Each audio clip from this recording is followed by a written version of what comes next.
Cindy read our lesson for us today, so please join me in the word of prayer. May the words of my mouth and the meditation of my heart be acceptable to you, Lord, my rock and my redeemer. Well, I promised someone in the congregation, no names needed, that I would speak nice and slow today so she could hear me, so I'm going to try my best. Of all the lessons I could choose to use today on Youth Sunday, I chose the one about money, the one talking about people who are rich, and the lesson that has the line, "For the love of money is a root of all kinds of evil."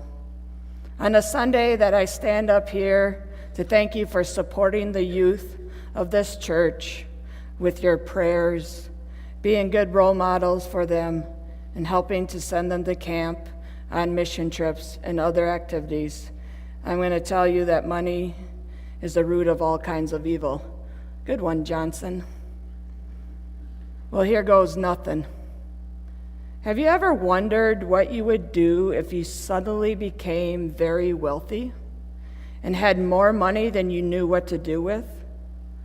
One of my favorite icebreaker questions to ask any age, and one that I especially like asking middle and high school youth, is what would you do with $1 million? And of course, their answers range from paying for college, to buying a car, a house, giving some to their parents, going on a shopping spree, giving it to charity. I like to ask that question to people because you can learn a lot about a person from their answers to that question.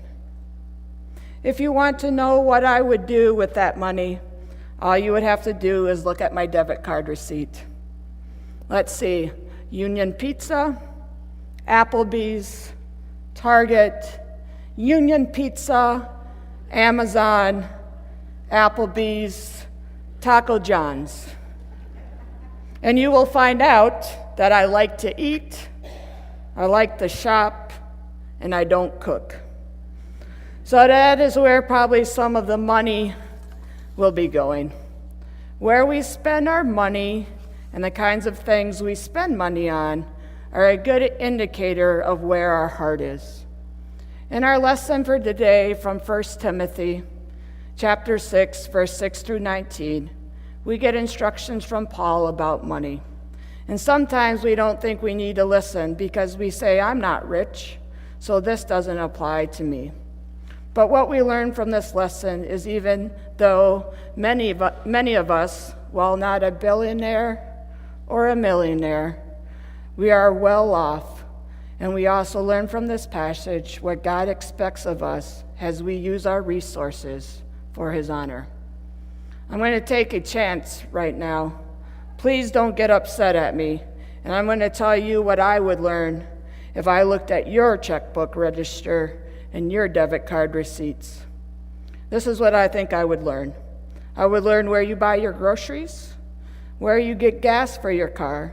Okay, a little fun, a little laugh there, but for serious.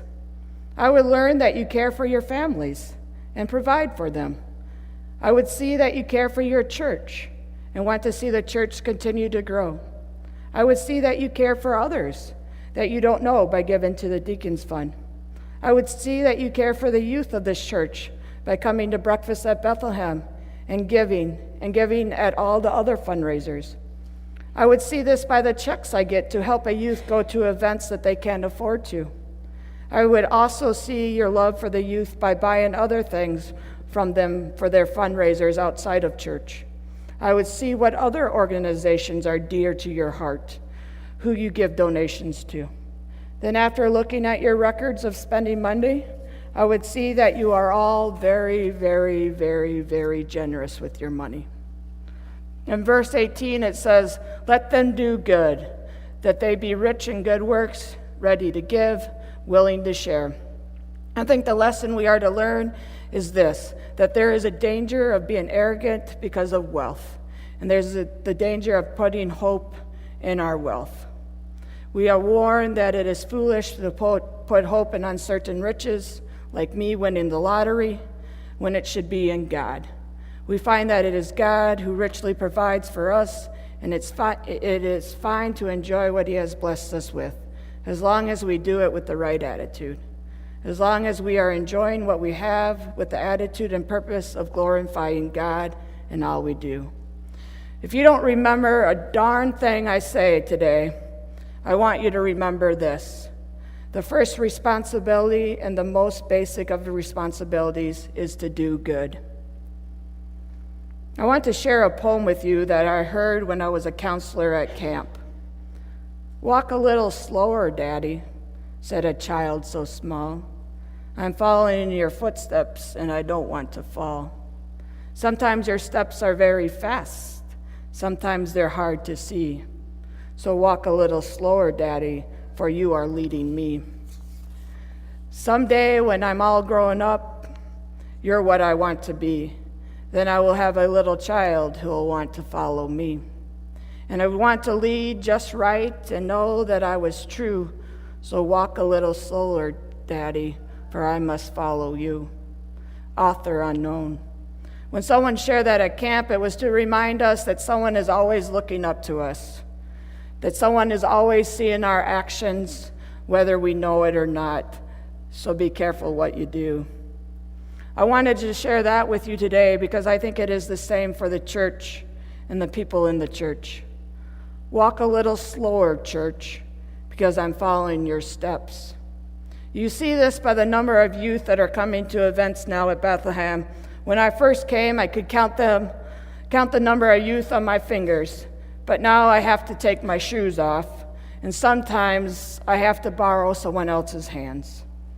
Youth see youth going to things, or they hear the youth talking about things, about the events, about how much fun they're having, about how enjoyable the mission trips actually are. They see how much this church cares for them, and I'm hoping when they get older someday that they will remember how much you cared for them and give to their churches. They see you teaching Sunday school and VBS, so they want to teach Sunday school and VBS. We teach the youth lessons here at church, so when they go outside these walls, they can do good for other people. Youth help teach Sunday school and VBS. They help chaperone events like lock-ins and fifth quarter, and all the experience and skills they get from doing those events carries on to what they do on their mission trips and other trips.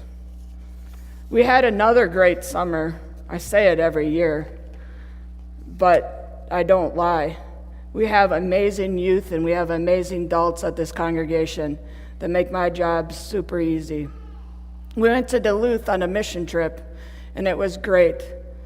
We had Lutheran come here to Bethlehem for a week for day camp. It was amazing. We had VBS with families that had never done anything with Bethlehem before. We had youth go to Lutheran for 3 days or a week. And we had youth take a break from their crazy schedules and get off their phones and spend some time in God's awesome creation on a houseboat trip. It was another great summer. And I think what makes a difference and why we always have great trips is because these youth had and have great footprints to follow. So where your treasure is, there your heart will also be. Amen. Now, the people that you probably actually want to hear from, and not Johnson up here. Now I invite the youth and the adults who went on a trip, whether it was on the mission trip to Duluth, on the houseboat trip to Rainy Lake, if they went to Luther Crest, or whatever, come on up, and the youth are going to share their name, what trip they went on, and a highlight from their trip. So I'm going to give them a second to come up and line up. They're very happy with Jenny right now that I made them get up at 8:30 in the morning. You can see it by all the smiles on their face. There's Sean. He's always pumped up and ready to go.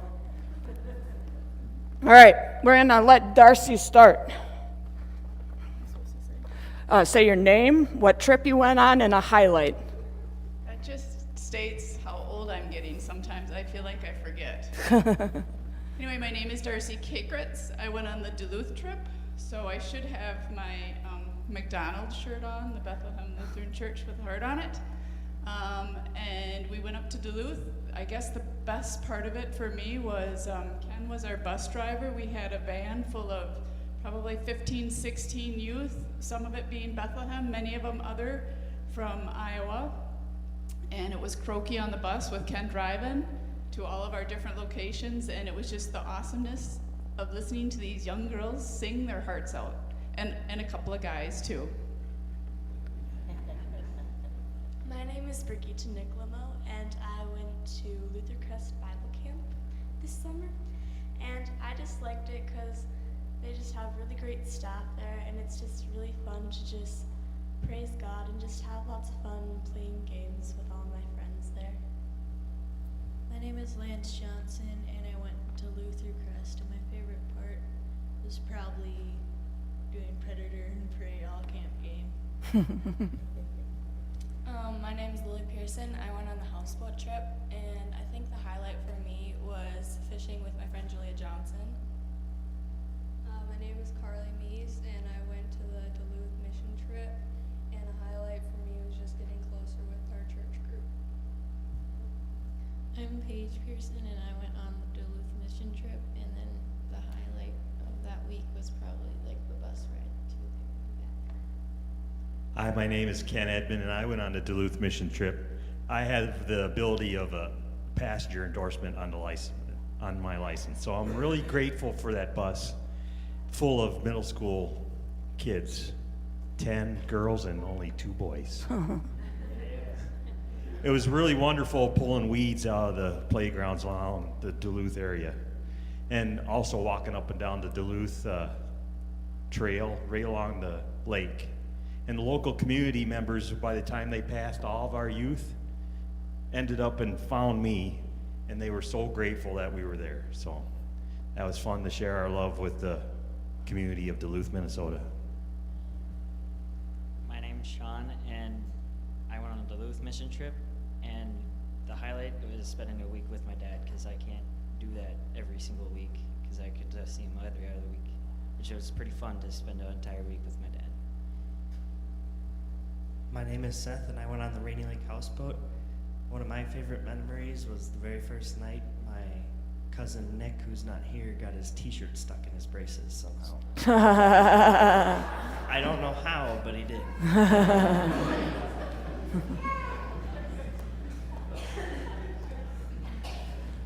So those are just a few of highlights from my trip. So thanks, guys. Now I'm going to play you